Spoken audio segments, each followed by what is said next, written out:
नमस्ते। आज के इस दिलचस्प विश्लेषण में आपका बहुत बहुत स्वागत है। हम सब जानते हैं कि फाइनेंशियल मार्केट्स के चार्ट्स पर दिखने वाले ये जो लाल और हरे आकार होते हैं ना, ये सिर्फ कुछ बेतरतीब लकीरें या रंग नहीं है। असल में ये दुनिया भर के लाखों खरीदारों और बेचने वालों के बीच हर सेकंड चल रही एक बेहद डायनामिक रस्साकशी का सीधा प्रसारण है। आज की इस चर्चा में हम मार्केट साइकोलॉजी के उसी गहरे रहस्य को डिकोड करने वाले हैं। हम देखेंगे कि कैसे सिर्फ एक अकेली कैंडल नहीं, बल्कि दो लगातार कैंडल्स जब आपस में मिलती हैं तो वो बाजार की पूरी दिशा बदलने का एक जबरदस्त इशारा देती हैं। इन पैटर्न्स के पीछे छिपे इंसानी व्यवहार और बाजार के मूड को समझना सच में एक कला है। तो चलिए, बिना किसी देरी के सीधे मुद्दे पर आते हैं और इस रोमांचक सफर की शुरुआत करते हैं। ठीक है, तो आज के हमारे सफर का रोड मैप कुछ ऐसा रहने वाला है। पहले हम टू कैंडल पैटर्न्स के बेसिक्स डिकोड करेंगे, फिर बाजार के एकदम आक्रामक एनगल्फिंग पैटर्न और उसके ठीक उल्टे हरामी पैटर्न की गहराई में जाएंगे, और अंत में सबसे जरूरी बात, इन सिग्नल्स को असली बाजार में कंफर्म कैसे करना है वो समझेंगे। तो आइए सबसे पहले बात करते हैं हमारे पहले भाग की, टू कैंडल पैटर्न्स को डिकोड करना। देखिए, अभी तक चार्ट्स पर हमने जो भी देखा है उसमें सिंगल कैंडल्स बाजार की कहानी का सिर्फ एक छोटा सा हिस्सा ही बताती हैं। Hammer, inverted hammer, hanging man या शूटिंग स्टार, ये नाम तो आपने सुने ही होंगे, है ना? ये सभी चार्ट्स पर वो अकेले सिपाही हैं जो हमें संभावित प्राइस रिवर्सल यानी कीमत के पलटने का पहला हिंट देते हैं।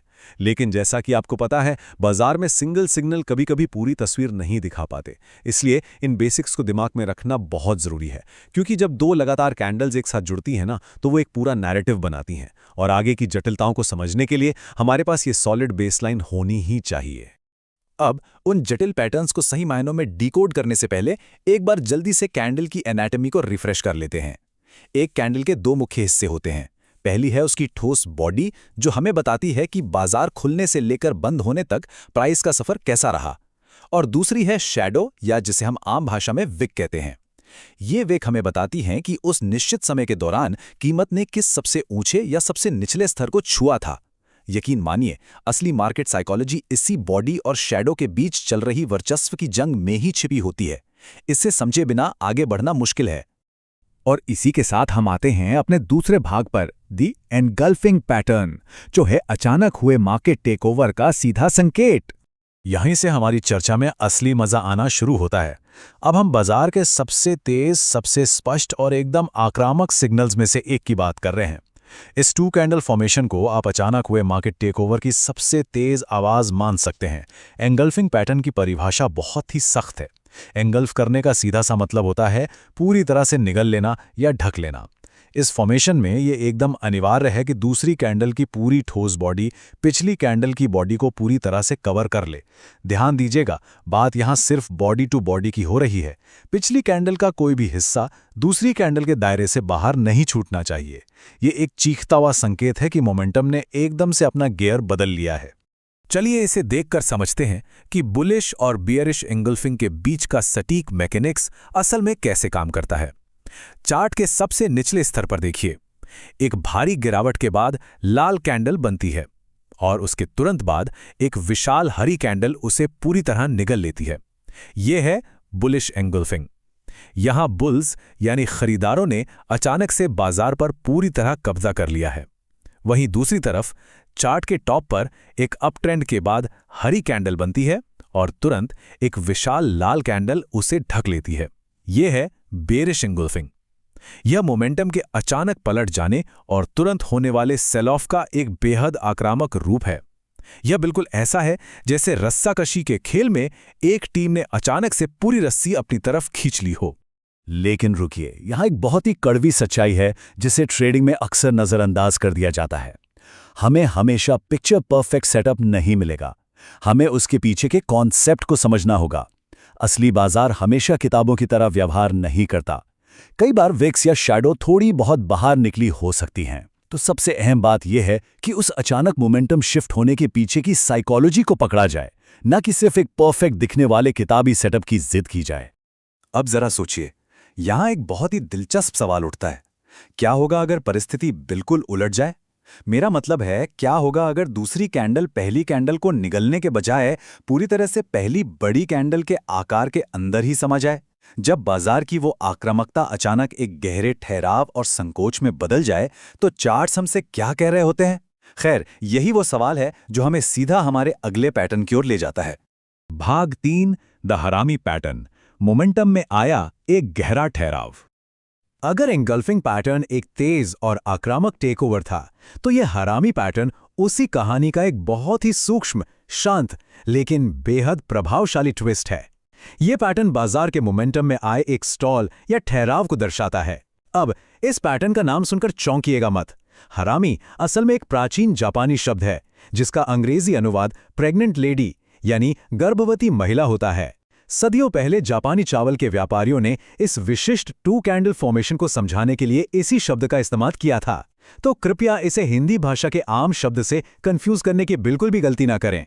ये जापानी टेक्निकल शब्दावली का एक बहुत ही सम्मानित हिस्सा है। अगर हम इस मदर बेबी सेटअप को ध्यान से देखें तो प्रेग्नेंट लेडी वाला ये जापानी कॉन्सेप्ट एकदम साफ और लॉजिकल लगने लगता है। इसमें जो पहली बड़ी कैंडल होती है वो मदर या माँ की तरह काम करती है, जो पिछले ट्रेंड की ताकत को दर्शाती है। और उसकी ठीक बाद बनने वाली दूसरी छोटी कैंडल वो बेबी है, जो सुरक्षित रूप से पहली कैंडल की सीमाओं के अंदर ही समाहित रहती है। ये इस बात का एक बहुत बड़ा संकेत है कि जो ट्रेंड कल तक पूरी ताकत से आगे बढ़ रहा था, अब उसमें एक ठहराव आ गया है और विरोधी ताकत चुपचाप बाजार में अपनी जगह बना रही है। आइए देखते हैं कि ये दोनों सेटअप्स बाजार की स्थिति को कैसे स्पष्ट करते हैं। जब बाजार में भारी गिरावट हो रही हो और एक बड़ी लाल कैंडल के बाद गैप अप के साथ खुलने वाली एक छोटी हरी कैंडल बने जो पूरी तरह लाल कैंडल के अंदर हो, तो ये बुलिश हरामी है। वहीं दूसरी ओर तेजी के दौरान एक बड़ी हरी कैंडल के बाद अगर एक छोटी लाल कैंडल उसके अंदर बनती है तो ये बेरिश हरामी है। यहाँ जो सबसे ध्यान देने वाली बात है वो है ओपनिंग गैप। ये गैप ही इस बात की सबसे बड़ी कंफर्मेशन है कि विपरीत दिशा की ताकत ने अब पलटवार करना शुरू कर दिया है और पिछला मोमेंटम टूट चुका है। इन सिग्नल्स की असली ताकत को आप इस डेटा पॉइंट से समझ सकते हैं। हमारे सोर्स मटेरियल में एक बहुत ही गजब के चार्ट उदाहरण का जिक्र किया गया है, जहां इस पैटर्न को सही समय पर पहचानने से 6.40% यानी पूरे 2642 पॉइंट्स की भारी गिरावट को बाजार में सफलतापूर्वक पकड़ा जा सका। ये कोई छोटा नंबर नहीं है। हालांकि ये भी सच है कि किसी भी मूवमेंट को एकदम टॉप से लेकर बॉटम तक परफेक्टली पकड़ लेना लगभग असंभव है, लेकिन ये साफ साबित करता है कि सही समय पर इन संकेतों को देखकर लिया गया फैसला कितना ज्यादा प्रभावशाली और फायदेमंद हो सकता है। और अब हम आते हैं आज की चर्चा के सबसे अहम और फाइनल हिस्से पर, भाग 4, रिवर्सल कंफर्मेशन। देखिए, सिर्फ चार्ट्स पर कुछ आकार पहचान लेना ही सफलता की गारंटी नहीं है। इन आकारों को प्रैक्टिकल ट्रेडिंग में लागू करने के लिए हमें इस सख्त चेकलिस्ट का पालन करना ही होगा। स्टेप 1, हमेशा ये सुनिश्चित करें कि पैटर्न किसी बड़े सपोर्ट या रेजिस्टेंस लेवल पर ही बन रहा हो। बीच बाजार में बने पैटर्न अक्सर फेल हो जाते हैं। स्टेप 2, हाई प्रोबेबिलिटी के लिए छोटे टाइम फ्रेम की बजाय हमेशा बड़े डेली टाइम फ्रेम को चेक करें। और स्टेप 3, जो सबसे ज्यादा अहम है, एक अगली कंफर्मेशन कैंडल का इंतजार करें और उस दौरान ट्रेडिंग वॉल्यूम को जरूर चेक करें। याद रखिए, पैटर्न को स्पॉट करना सिर्फ शुरुआत है। कोई भी कदम उठाने से पहले कंफर्मेशन बेहद अनिवार्य है। चलिए अभी तक की पूरी चर्चा के ज्ञान को इस आसानी से याद रखने वाले टेबल में समेट लेते हैं। बुलिश एंगल्फिंग, जहां बड़ी हरी कैंडल लाल को ढकती है, मतलब बॉटम से रिवर्सल का इशारा। बेरिश एंगल्फिंग, जहां बड़ी लाल कैंडल हरी को ढकती है, मतलब टॉप से भारी बिकवाली। बुलिश हरामी, जहां छोटी हरी कैंडल लाल के अंदर होती है, यानी गिरने का मोमेंटम रुक गया है। और अंत में बेरिश हरामी, जहां छोटी लाल कैंडल हरी के अंदर होती है, मतलब ऊपर जाने का मोमेंटम अब थम चुका है। ये टेबल इन जटिल पैटर्न्स का सबसे सरल और सटीक निचोड़ है। अब बिल्कुल अंत में मैं आपको एक गहरे सवाल के साथ छोड़ना चाहूंगा, जिस पर विचार करना बहुत जरूरी है। क्या स्क्रीन पर दिखने वाले ये अलग-थलग आकृतियां बाजार की पूरी सच्चाई बयां कर देती हैं, या फिर इन कैंडल्स के पीछे छुपा वो भारी वॉल्यूम ही अंतिम सत्य है जो बाजार की असली नीयत बताता है? पैटर्न्स बेशक बाजार की साइकोलॉजी को डिकोड करने के शानदार उपकरण हैं, इसमें कोई शक नहीं।